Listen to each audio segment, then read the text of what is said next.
این زنهایی که در افیر میبرویند در بین 200-300 نفر مرد همون شرمگاهشان نام میگیره، گپ میزنه و با یک بی‌حیایی کلان دشنموی فحش هم میکنه در بین مردها. این نتیجه صحبت کردن با مردهای بیگانه است که در ابتدا همین زنها حتی خودشون این نوا را ببینن، خودشون درک میکنن، میفهمن.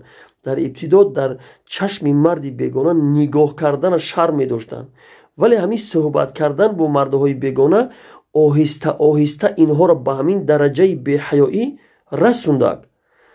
نگاه کنه که زنی که شرم و حیا داره در ابتدا وقتی که با مرد یکم بار صحبت میکنه در چشم مرد حتی نگاه کردن در شرم میداره، چی جایی که دشت نام فحش کنه و همون اسبابش نام بگیره.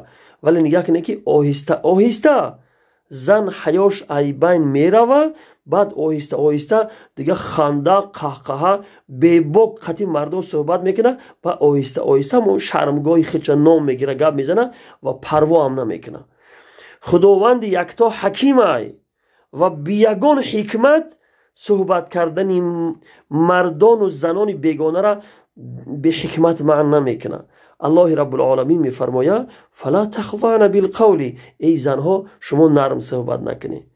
وقتی که ضرورت آمد، در حالت ضرورت با مردهای بیگانه نرم صحبت نکنید میگه.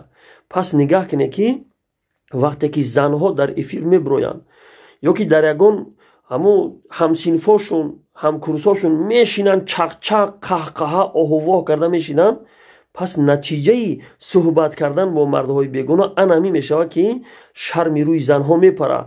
آهسته آهسته اینها چنان میشوند که حتی شوهرم که کردن شرمی رو پریدگی ای.